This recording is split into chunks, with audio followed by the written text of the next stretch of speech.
Hi everyone, my name is Bernadette Sutherland and I'm a counsellor, meditation facilitator, Reiki healer, and I'm the author of a book called Dear Mum in Heaven, which is a memoir about losing my mother to pancreatic cancer. But today I'm here to introduce you to Broken Heart, a gentle healing journey.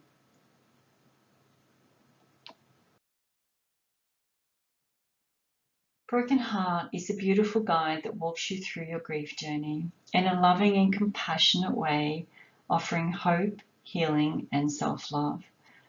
And I think it's really important that we hold space for our grief in a compassionate way. We're not often very compassionate towards ourselves when we're grieving, and I'll talk a little bit about that further along. So the healing journey is based on grieving the loss of a loved one. But this healing journey is not suited for somebody that's just lost someone they love. It's more designed for somebody that has been grieving for many, many months and maybe even many years, and you're really struggling to cope. What you need for the healing journey is a journal. I'll talk a little bit about the importance of your journal in the introduction of the healing journey. Having a journal that evokes some sort of feelings, I think, is important. And so that's obviously going to have something to do with the cover. And if you can't find something that evokes some sort of emotion within you, I get you to buy something more plain and maybe cover it with something that just creates this beautiful feeling within. You'll need a pen, you'll obviously need some time. And when I talk about time, I'm more referring to quality time to walk through each exercise. You'll need an open mind. Some of the exercises may challenge you, and so I would hope that you would come into the healing journey with an open mind and just allowing yourself to experience each of the exercises. And definitely you'll need a loving heart. Going into our pain is without a doubt one of the most confronting things that we ever do.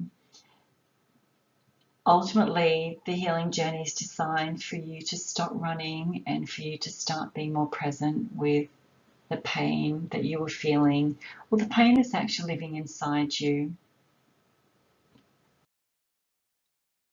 Grief is painful. The healing journey will be hard for some of you, without a doubt. It will evoke, as I was just saying, it will evoke a tremendous amount of pain, but it's important that we allow ourselves to confront some of our pain and to be more present with it. And you will begin to gain awareness of how your grief is impacting you, particularly in your mind, your body, and your heart. So the healing journey is not just about our mind or just about our feelings. It's about ourselves holistically. So I spend a lot of time throughout the exercise taking people into their mind, but also into their body, into their heart, into their feelings, into all parts of who you are. I truly believe that we're multidimensional, so you get to experience your grief on all these levels. Exercises, rituals, and self-reflection. So all the exercises and rituals are based in honouring your grief and remembering the special relationship that you have with your loved one. I think honouring our grief is really important. And the exercises, they're all designed for you to find some of the deeper meaning in your pain. It's hard to be in pain, but when we start to understand our pain more deeply, things start to make a little bit more sense and they don't feel so intense. So now we're going to have a look at some of the exercises. The healing journey explores some of your grief reactions and symptoms and how they're actually impacting you mentally, physically, spiritually, psychologically, how they might be impacting you at work, at home. And it allows you to name some of your grief reactions and symptoms, because often we experience them, but we don't name them and we sort of just brush them off. But this is definitely a really beautiful exercise that allows you to become super aware of your grief symptoms. We get to explore anger. I think anger is so important. So many of us, particularly women, are taught not to be angry. There are 2 exercises in the healing journey that allow you to explore your anger. One of them is for you to actually give the anger that you're feeling about the loss of your loved one an actual voice. And the second exercise just allows you to explore how some of the people in your life have actually made you angry, and that might be for many reasons. One of the reasons may be that they're not there for you when you most need them, but we explore that in a way that's constructive without harming you or without harming anyone else. I can do this. You guys can do this. I know that going into pain is confronting, but you can definitely do this. We explore sadness. Basically, what this exercise does is allows you to go within. You're going really into your body and you're becoming aware of where the sadness is living inside you. And then you give an opportunity for that sadness to have a voice. And often we don't get to voice our things. We tend to internalize a lot of our pain. But this exercise is powerful, maybe a little bit confronting, but really a beautiful way of expressing the sadness that's living inside you. Loneliness. It's probably one of the most dismissed aspects of somebody's grieving journey. I know for me personally, I don't think I've ever experienced loneliness to the degree that I had while I was grieving the loss of my mum. So in the healing journey, you do get to explore your loneliness more deeply. You'll also explore what you most miss about your loved one. I think this is a really beautiful exercise. I think that we miss many things, but when we actually begin to write some of the things that we miss about our loved one, it just gives us a more deeper understanding of why we miss them so much and why our grief impact is so huge. You'll also get to explore the impact of your loved one's death and how that is playing out in your life. This is probably the most painful exercise in the whole healing journey, but I think it's one of the most profound. So if I can share a personal story, when my mother was dying, I nursed her for 7 weeks. She had pancreatic cancer, and I watched my mother die right before my eyes of this horrendous, torturous, horrible death. And it was out of my control, but the impact that that had on me was huge. Yet there was a positive side to that too, because the love that I felt for my mother while she was dying, it was like my heart was exploding, and it was love that I'd never, ever, ever felt in my entire life. And another positive thing that came from that is that I became more empathic. And as a counsellor, we're trained to be empathic, but the empathy that I feel for others now is beyond ridiculous. Another thing that we explore in the grief healing journey is triggers. We get triggered all the time, but I think that when we start to understand what our triggers are, I think that they don't impact us with the same intensity. And we also get to explore our heart more deeply. I think for most of us, pretty much all of us, we tend to feel our pain in our heart the most. But you get to give your heart a voice, and your heart gets an opportunity to express what it is that it's actually feeling. Another very beautiful exercise.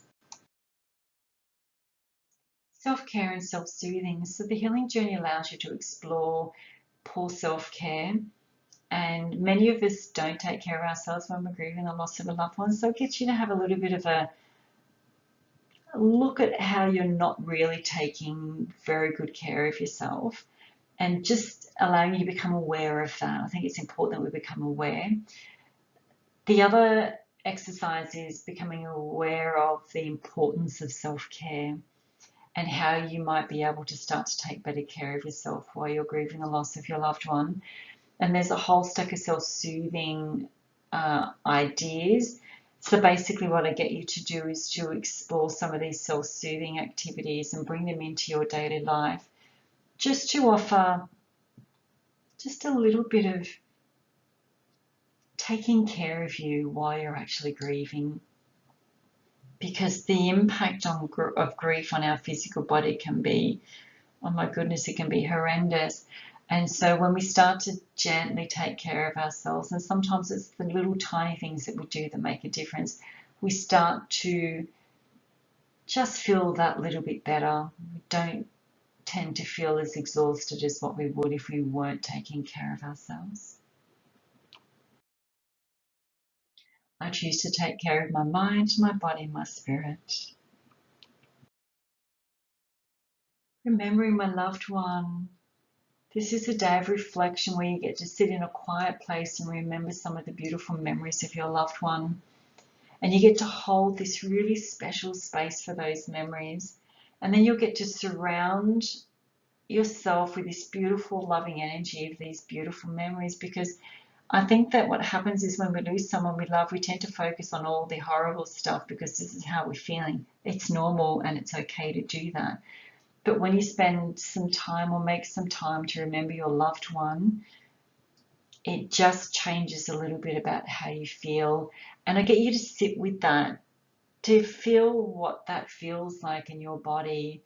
So again, another body awareness exercise, but just another beautiful way to honor and remember your loved one. Dreams. Some of us have dreams, some of us don't. But those of you that do dream, the exercise gets you to start to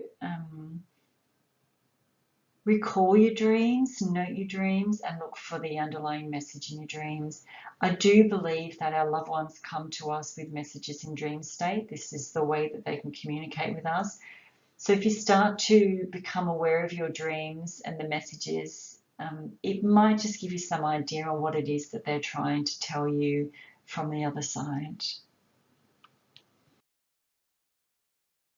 So you'll explore a body awareness exercise. So basically what you're doing is going deep within your entire being, and you're just allowing your body to talk to you and just allowing yourself to become more deeply aware of where it is in your body that you're holding your grief. Another exercise takes you into your tears. I know many of you cry yourself to sleep at night. I've had many women tell me that they cry in the shower because it's the only safe space they get to express their tears. The exercise allows your tears to have a voice, to express what it is that they're feeling. And again, I do believe that we're multidimensional, so your tears are just another dimension of your grief and the whole overall experience. There is an honouring ritual. I love this ritual. Basically what you're doing is you're going into some of the darkness that lives inside you, and there are many reasons that we experience darkness, and the exercise will walk you through some of those things. But actually feeling that very deeply in your body and knowing where it is, and then I get you to bring in some light. And so it's a bit of a hands-on exercise too, because you get to light a candle and use your imagination, but you get to feel what it feels like to bring some light into the darkness and just become aware of that in your body. Then we consider heaven as your new home for your loved one, and beautiful exercise. For me, again, if I can share, I imagine my mum in heaven with her mum and her dad, her brother, my dad, everyone that she ever loved in this lifetime. And they are in the most incredible, beautiful, tranquil, serene environment, and she's happy and at peace. And so when I think about that for my mum, it somehow just brings me just that little bit of peace in my heart. Again, another really beautiful exercise. The last exercise of the healing journey is where you write a letter to your loved one in heaven. And so you can write that in your journal and keep it there. You can rewrite the letter from your journal. You can burn it, you can bury it, you can put a rose quartz crystal with it. You can do whatever you want, whatever feels right for you. Just do that. And can I say the healing journey was designed to start off with the process more gently, and then as we go on into the journey, some of the exercises become more painful. So by the time you get to writing the letter to your loved one, you're ready to write it. So I hope that those of you that do this healing journey have the most incredible, beautiful experience writing this letter to your loved one in heaven. We're coming to the end now. Can I just read these little few words that I've written? May your loved one live in your heart until you meet them again. May you find the strength to make it through each day. May this new awareness give you insight into your inner world and bring enough peace to ignite the entry back into your life without ever forgetting your dearest and most beautiful loved one. I just want to briefly talk about that fourth sentence about igniting the entry back into your life. Just an example. So for me, I found it very difficult to engage my life for the first 5 years after losing my mum.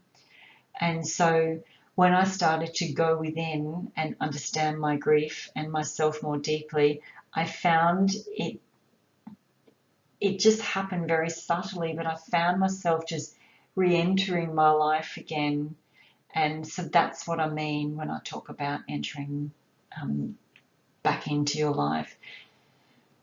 If you'd like to do the healing journey, if you just go to the website here at the bottom, there is some more information on the website. The website talks a lot about some of the services that I offer, but there is some information, so go and check it out. You can register there.